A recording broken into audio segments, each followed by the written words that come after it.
today's special newscast, we have two very important reports that you won't want to miss. Stay tuned.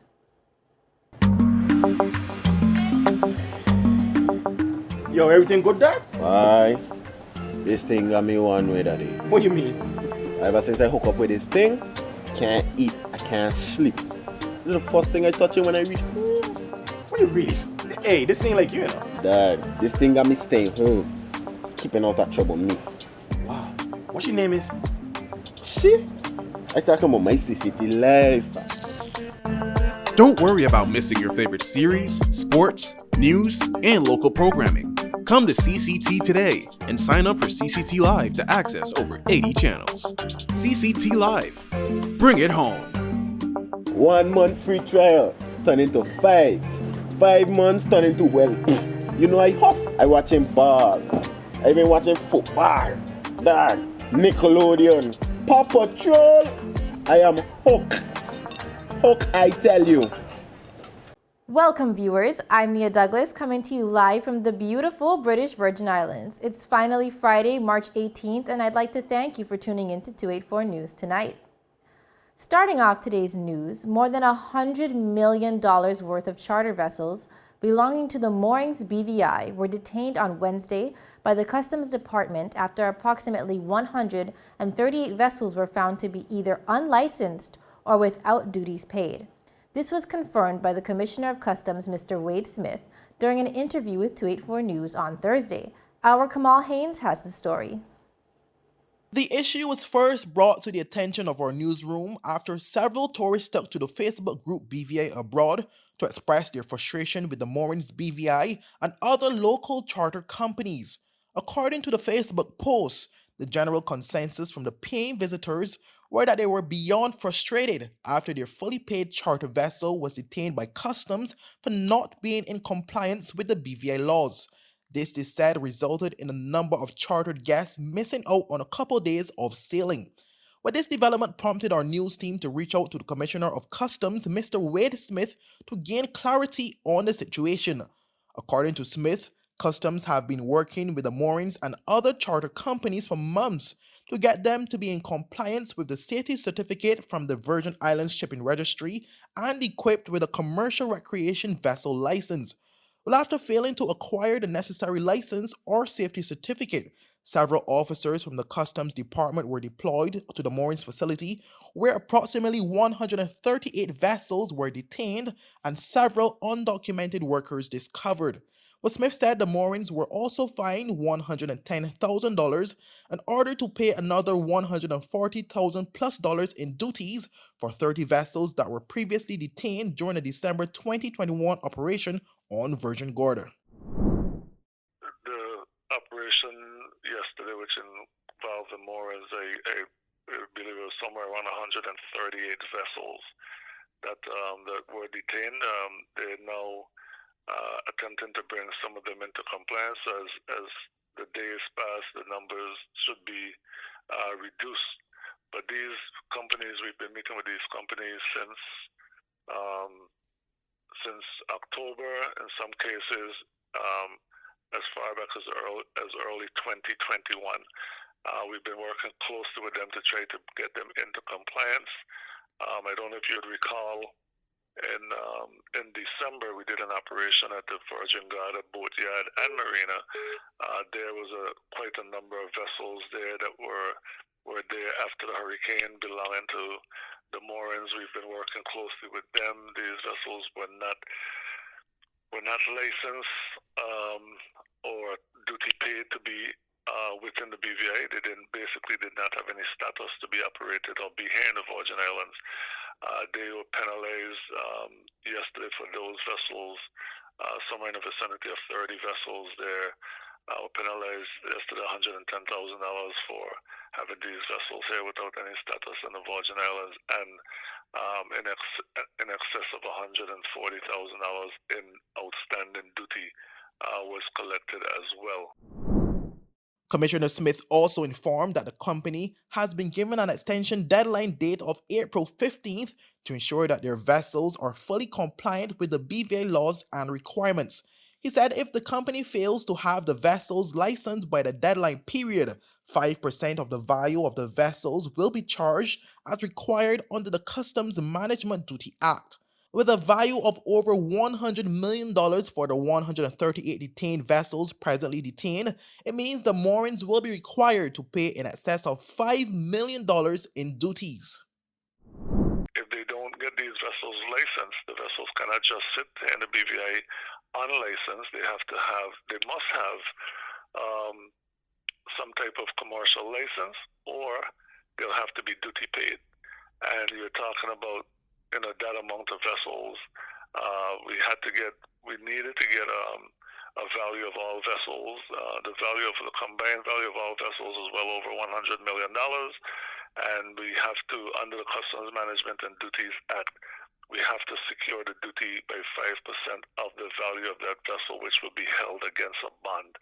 So a bond has to be put in place because it's a substantial amount of vessels that's in the territory right now, and these vessels does not have any status in regards to whether they're temporarily imported, and in this case they cannot be because they're commercial charter vessels, so they have to be commercially licensed or duty paid. And that's where we are with these right now. Meanwhile, the customs boss also informed our newsroom that there were 3 other companies found to be in breach of the compliant requirements within the last 2 weeks. He said as recent as Monday, approximately 68 vessels belonging to the Dream Yacht Charter, which is located at Scrub Island, did not meet the requirement to receive safety certificates to operate in the BVI.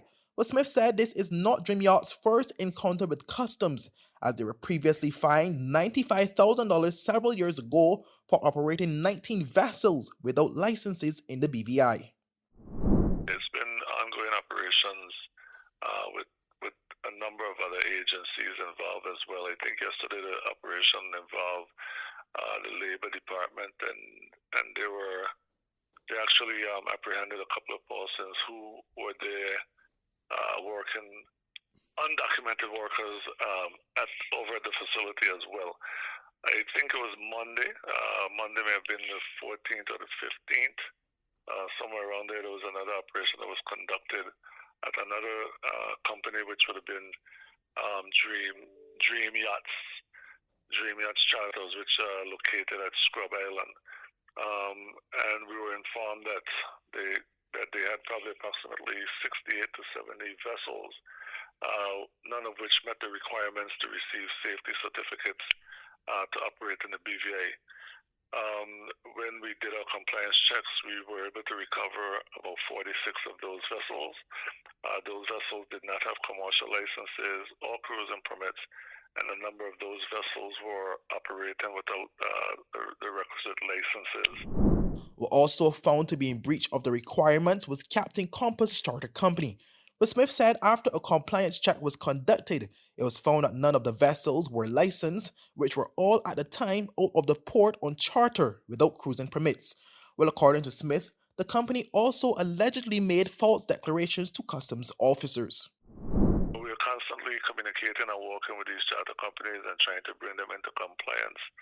About a week or so ago, there was another company, Captain's Compass, that we did a compliance check on.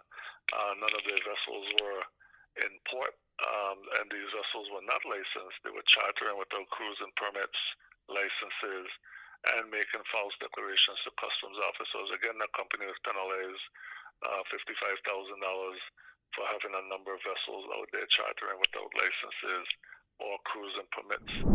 While some may view the action by the Customs Department as harsh or even unreasonable, Commissioner Smith said the law must be enforced to ensure that there is no inequality in the charter industry. Smith said the most that can be done from the Customs Department is to give charter companies an extension period to get in compliance with the law. It's been ongoing. Our offices are open. No appointments are needed. These companies come spend hours here with us. We try to get them into compliance. I don't know if you recall, but there's been a number of I saw a number of articles where a number of companies are boasting that they're fully compliant with Virgin Islands Shipping Registry and Customs, and so it would be unfair for us to allow vessels to operate. It will be not only unfair, but unethical and immoral, and we will create an unlevel playing field to allow companies to operate without the requisite licenses and safety certificates when there will be a number of other companies who are fully compliant. And not only that, if a customs official does not uphold the law, above all that, individually himself would be in complete violation of the law. So the law doesn't give us any flexibility in terms of applying the law the manner in which we did yesterday. But where we got flexibility, I allowed the Morans and other charter companies, I gave them an extension up until April 15th, 2022. Well, efforts to reach personnel within the moorings to get a response on the situation was unsuccessful. However, in a Facebook post, the moorings indicated that they were aware of various reports regarding customs regulation, which is said were causing delays and cancellations for some charter guests arriving in the territory. But the moorings also indicated that they will not be accepting any new bookings for BVI charters departing prior to April 15th, 2022. Reporting for 284 News, I am Kamal Haynes. Up next, it's all about the turtles as I take you on a special trip with ARC BVI. Stay tuned. The wait is over. CCT Fire is here. Experience ultra-fast downloads, seamless streaming, and even more reliable connectivity on an all-new fire-blazing super-fast CCT Fiber network. CCT Fire. Bring it home and upgrade today. Brilliant Hands and Minds tutoring services, one-on-one tutorials in math and English, intense homework assistance, academic enrichment, school projects, effective communication and public speaking development, sign language for adults and children on Saturdays only. Registered with the Virgin Islands High School Certificate Program, Brilliant Hands and Minds can help you too. Offering intense curriculum-based training to help you or your loved ones get their high school diploma. It's time to make your family's education a #1 priority. Hurry, space is limited. Brilliant Hands and Minds Learning Center. We are the trained education professionals. So you're saying I can ask this cat any question? The cat is connected to the computer. You just type in the question, it will read his mind. There the answer comes.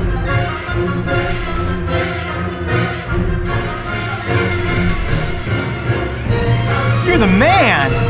I've been looking for this for weeks. Is business slow? Cash flow down? Hosting an upcoming event? We can help.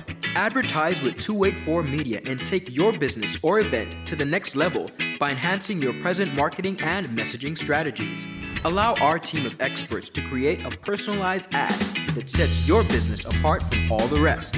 This could be your business or event. So, what are you waiting for? Contact our marketing team at 284media at cctbvi.com. Advertising with us works. Thanks for sticking with us. The government of the Virgin Islands, ARC BVI, and other local and international partners are working together to gather relevant data to advise on turtle legislation. Take a look at this special report. I'm Mia Douglas, and today we're going to be turtle tagging as part of a turtle conservation effort, a wider initiative called STEAL, Sustaining Turtles, Environment, Economy, and Livelihoods. My turtle tagging journey was led by Dr. Shannon Gore of the BVI Association of Reef Keepers, also known as ARC. Dr. Shannon began by giving me the brief history of turtle tagging in the Caribbean and why we do it in the BVI. So the reason that we tag is it gives them an identification number so that when we recapture it, we know either where this turtle was before or how much it's grown, the overall health of it. We're looking at a number of different things. Without tagging, we would never be able to identify, how many turtles do we have in this particular bay? Because people can look out, they all look the same. But it's interesting, when you see them up close, they all have very different features that are pretty cool to see. Back in the 1990s, Cuba wanted to start exporting hawksbills to Japan. And because they are protected under the Convention of the International Trade of Endangered Species, all the different signatory countries had to vote whether or not they could do this. The reason Japan wanted the hawksbill shells is because it's a prized shell. A lot of artisans make them into reading glasses, jewelry boxes, just all kinds of trinkets. They've been doing it for centuries. And they had been cut off when CITES came into play, I guess in the 1970s. But because the UK knew nothing about their turtle populations in the UK overseas territories in the Caribbean, that's Bermuda, Anguilla, Cayman, Montserrat, Turks and Caicos, BVI. So a 3-year project was launched under the University of Exeter. And that's when we really started to understand our turtle population. Dr. Shannon also told me how the Turtles of the Caribbean initiative evolved into today's STEAL project. So after the Turtles of the Caribbean Overseas Territories project ended a number of years ago, afterwards we actually got another project that was looking specifically at Anegada for another 3 years. But once that ended and we had all this information about our turtles, we knew that we needed to update the legislation, implement better conservation measures, beach management, just all kinds of different measures that would help increase the population here. So after many, many years and working with the Marine Conservation Society UK, we finally received this grant in 2020. It's a Darwin Initiative grant, 3-year UK funded. It's with Marine Conservation Society UK, ARC, in collaboration with the government of the Virgin Islands and University of Exeter. This project is really looking at helping make the recommendations for legislative reform, but also we're going to be updating, it's a Sea Turtle Recovery Action Plan. The original one was written in 1991, 1992, so it's obviously very outdated. She also noted how the STEAL initiative intends to use the voices of the community to tackle the polarized issue of turtle conservation. One of the ways that we're going to do this is because kind of the whole situation with sea turtles, it's very polarized. There's very strong opinions about, being able to see the turtles out in the wild versus having the fishery. And trying to sit down with, both groups together, it doesn't quite work like that. So what we're doing is we're going to be using the community voice method, where we actually go out into the community and we ask them questions and we film them. Once we're done with the filming, we put it through a program, everything's transcribed, and the really major key points, they're pulled out. And whoever says it most eloquently, we piece it together in a documentary. So when we go into the communities and we show the film, people really start to understand everybody else's opinion. So at the end of the day, we can sit down and actually have a conversation. So it's the legislation, the management plans, they're all going to come from the community, which is very different from in the past, where it's the government comes in, lays down these laws, but this way it's getting really the community involved. It is a shared resource, so management should be shared as well. After being briefed on the proper turtle catching technique, I dove in myself to see what I could spot. However, soon after, a turtle was caught. When a turtle is caught, Dr. Shannon begins by recording the turtle's measurements, where the turtle was found, and checking for previous tags, among other things. So we will put a pit tag in. And sometimes we can if we can see the shell, like this one, I'll remember that this is me with the extra scoop. So you can tell them apart from distinctive features on the shell, or some of them? Some of them, yeah. Like the one with the big... Yeah, right, I mean... Yeah, and there's a couple of Virgin Gorda that have...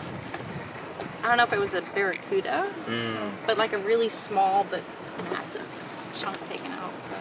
Do you often see the same residents?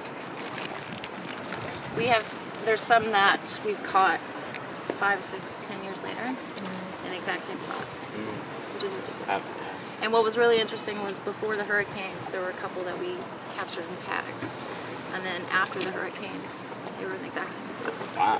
Where they went during the hurricanes, I mean, that's kind of an interesting question, but... For them to go back. They have such strong, it's called strong site fidelity.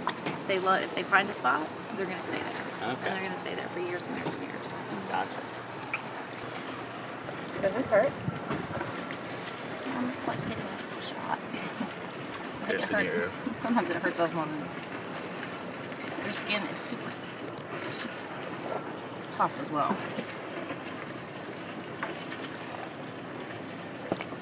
So the pit tag is just the same thing that you would have for your dog or cat. So if your dog or cat wanders off and somebody scans it, they can find out who owns it. This just identifies the turtle for us. When tagging was completed, I was given the opportunity to assist with releasing the turtle, whom we named Umi, back into the sea. You want to immerse in the water? No. Is its head out? You'll see. After observing the tagging of a few more turtles, I caught up with the guys who shared with me how they got involved in ARC and their turtle tagging journey thus far. Well, about maybe 2.5 years ago, I learned to dive, swim and dive. So one time I went out coral treatments, and that's where I met Dr. Shannon Gore. And ever since that day, I was harassing her all the time, just messaging her, just ambitiously messaging her. And she dragged me along to her tagging, and that was it. That's how I got involved. Shannon asked us to help out when during like the pandemic, when the territory was closed to tourism. She asked us if we could help out, and we just volunteered and thought it was fun. Took up time during the pandemic, and just carried on from there. It was difficult. It's a lot more swimming than we thought. It's not just a basic free dive, and there's a really big learning curve because I was never really around it. Like Shannon's been doing it for years, so she knew the behaviors. So after a couple of trips, once you learn those behaviors, you know what to look for and how to approach them and the different things that way. So tell me what it was like when you caught your first turtle. It was very tiring. It was right here, actually. It was very tiring, and we fought for a while. We fought. It cut me, gave me a cut, but the hardest part was actually after you caught it and bringing it back. That was the hardest part, but there's a feeling of satisfaction after the fact. It takes a long time to understand how the turtles behave. So there was probably at least 4 or 5 trips that we did before we caught a turtle. Coming in from not really knowing anything about them to being able to tell the difference in sizes and everything is pretty nice to know, especially in being a dive instructor and being able to talk to clients and guests about it as well has helped that way. And it's a little bit of a competition now, so we like to pull each other's legs about who catches the most turtles and who catches the biggest turtle. They're very strong, even the small. You've seen even the small ones. They're very strong and heavy, and they love to fight. Particularly, they don't like Jason, so they would be like super calm, and then Jason would come next to her, and it was just like, no, get away from me. So they pick up on vibes. Yeah. Sometimes when we dive deep, we have to help each other out, especially with the big ones. It can get pretty scary at times. How so? Sometimes, well, they're very powerful animals, so they can like out-strengthen you very quickly, and if not careful you can stay underwater a lot longer than we should. So adrenaline kicks in and adrenaline takes over, and that's kind of what happens and what makes you go back to the surface. Hopefully you have a turtle as well. The crew, the chemistry with the crew, with Jason, Matt, Doc, the chemistry is great. Exploring underwater worlds and just being out there and giving back the scientific side of it, learning so much about turtles, and we're all learning here too. So I do like that. No, I mean, we really enjoy it. It's something we look forward to whenever we get the call or the chance to do it, because it's something different. And it's something that I think will benefit the community, conservation, and the more people that know about it, the better it'll be. At the end of our turtle tagging adventure, I asked Dr. Shannon how others can get involved in ARC, turtle tagging, and other conservation efforts. And finally, if people want to get involved, if people really care about turtles, what are some practices or things that they can do whether it's volunteering or just little things like numbers they can call if they see a turtle? How are ways that people can help? That's a good one. Nesting turtles. Anybody that ever sees any kind of tracks, or if they see a turtle nesting, or if they see hatchlings coming out of a beach, let us know. On the website, it's www.bviark.org. There's a way that you can contact us through that, or you can WhatsApp my number, or ARC's number. You can email us at info@bviark.org. You know, it's the more information that we have, especially about nesting turtles, it's really important to us. Even if you see an injured turtle, let us know, because we do have ways that we can get somebody out there and we can take care of it. It's funny because everybody wants to come out turtle tagging, and nobody quite understands that it is a lot of hard work.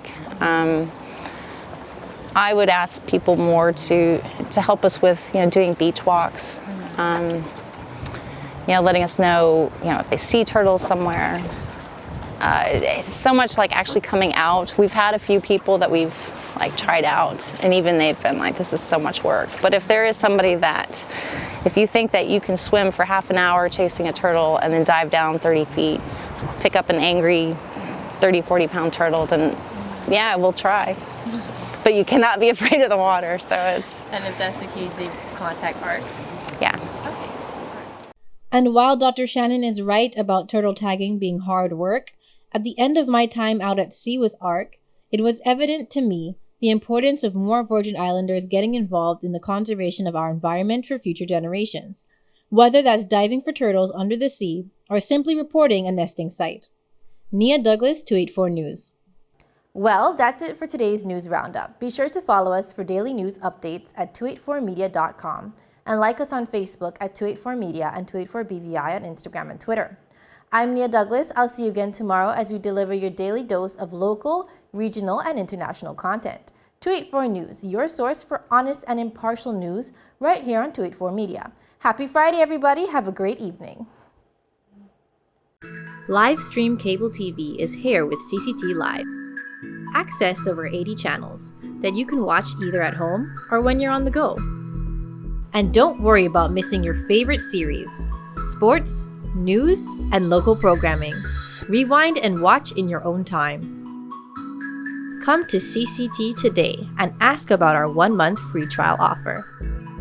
CCT Live. Bring it home.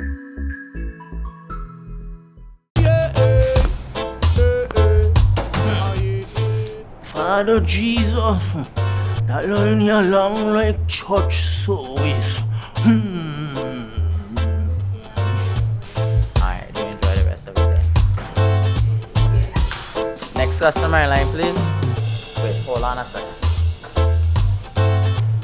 Yes, Sonny boy, come. Yes, Sonny. Good morning. Good morning, Sonny boy. Hold on there. You must have cut fun topic.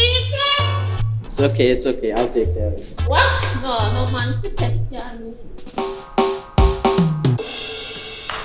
How may I assist you?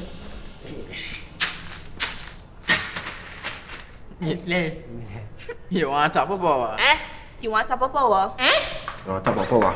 Join the prepaid party with CCT and enjoy more affordable data plans, more top-up promotions, more savings with hero bundles, and more value for your money each and every Tuesday with Top Up Turn Up Tuesday. Visit a CCT store today or anywhere CCT Top Up is sold and top up your phone. 5, 10, 15, 20, 25, 30. You want top of power? Brilliant Hands and Minds tutoring services, one-on-one tutorials in math and English, intense homework assistance, academic enrichment, school projects, effective communication and public speaking development, sign language for adults and children on Saturdays only. Registered with the Virgin Islands High School Certificate Program, Brilliant Hands and Minds can help you too. Offering intense curriculum-based training to help you or your loved ones get their high school diploma.